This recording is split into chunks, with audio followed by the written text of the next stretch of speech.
popping sound. Oh shit, she just blew her fucking knee out.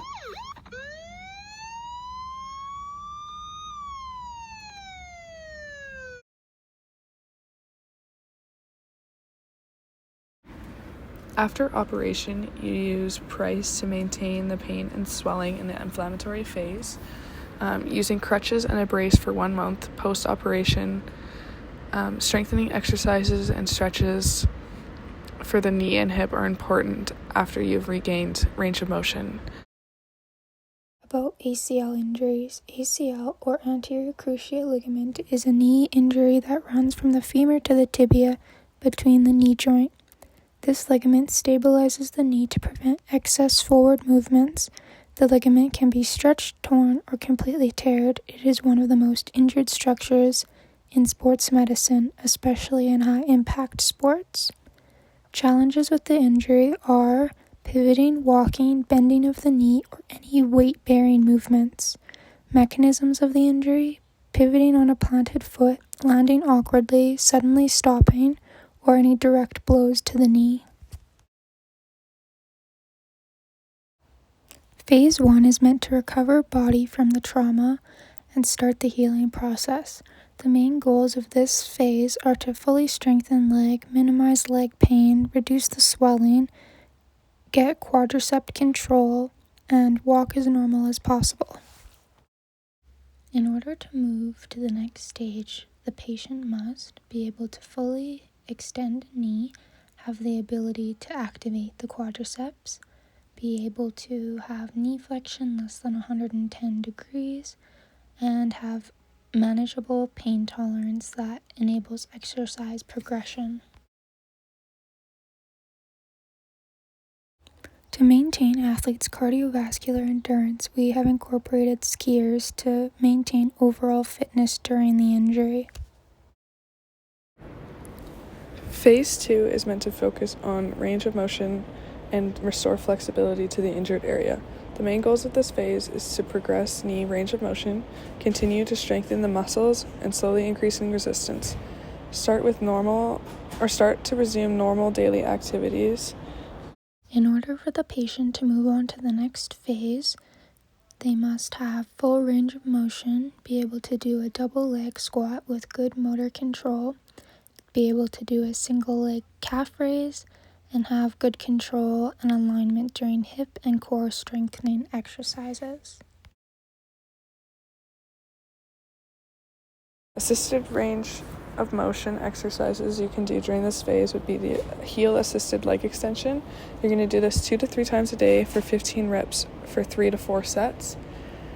You're going to put your strong leg behind your operative heel, and you're going to slowly guide your operative leg to a full extension back down to a flexed position. And then another exercise you can do would be the straight leg hip flexion. You're going to lay flat on the ground or in a 90-90 position, and you're going to, with your operative leg at a straight extension, lift from your hip, engaging your quad as well as your hip flexors to as high as you can go. Hold for 5 to 10 seconds. Repeat 2 to 3 times a day for 15 reps, 3 sets. During phase 2, passive range of motion exercises you can do would be a bench squat in the seated hip rainbow. With the bench squat, it's just to help you from going past 90 degrees. And then for your seated hip rainbow, you're going to lay on the ground with both legs fully extended in front of you, and then lifting with your operative leg from your hip and quad, going to as far out to the side as you can, placing it down, picking up again using your hip and your quad, putting your legs back together. Repeat 2 to 3 times a day for 15 reps, 3 sets. During phase 2, 3 strengthening exercises you can include would be leg extensions, hamstring curls, and half pistol squat to the bench. Leg extensions will help you engage your quads to regain quad control. Hamstring curls will engage your hamstrings, glutes, and core. And then the half pistol squat to bench will engage your quads, hamstrings, glutes, calf, core, hip abductors and adductors, as well as your knee, ankle, and hip stabilizers. Phase 3 is meant to achieve painless range of motion and focus on strengthening muscles involved in the injury. Main goal of this phase is to maintain full range of motion equal to the non-injured leg, no swelling and pain during this. Able to bend leg equally as much as non-injured leg, increase strength to 70 to 75% of your strength. Focus on balance and agility, and possibly add sport-specific drills to your training.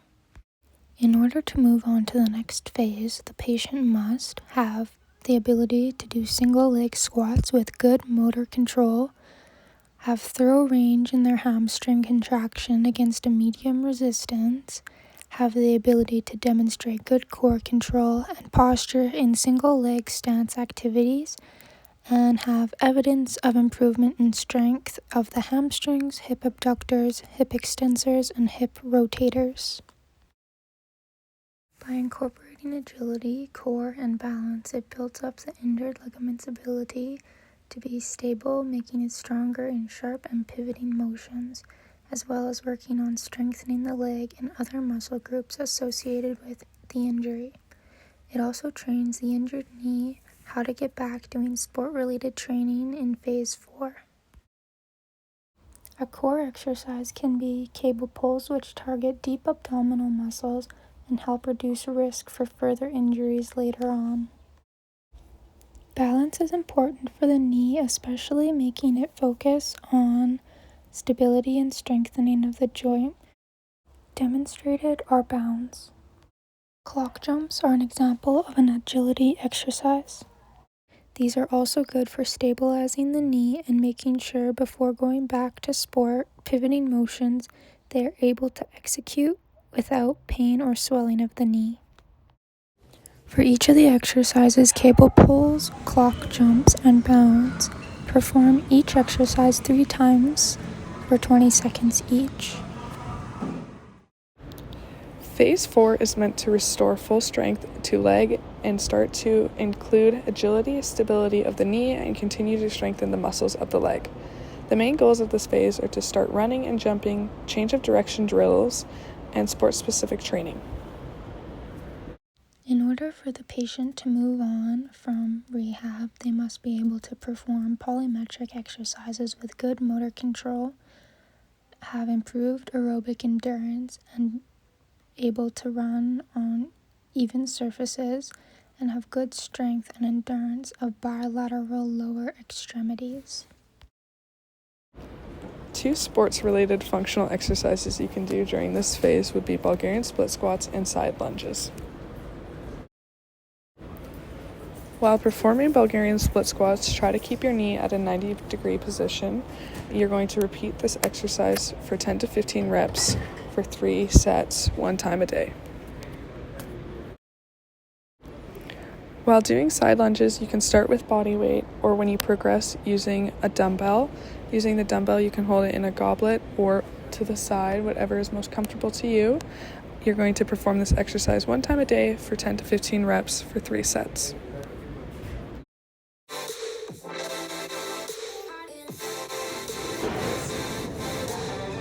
I feel like that's hard.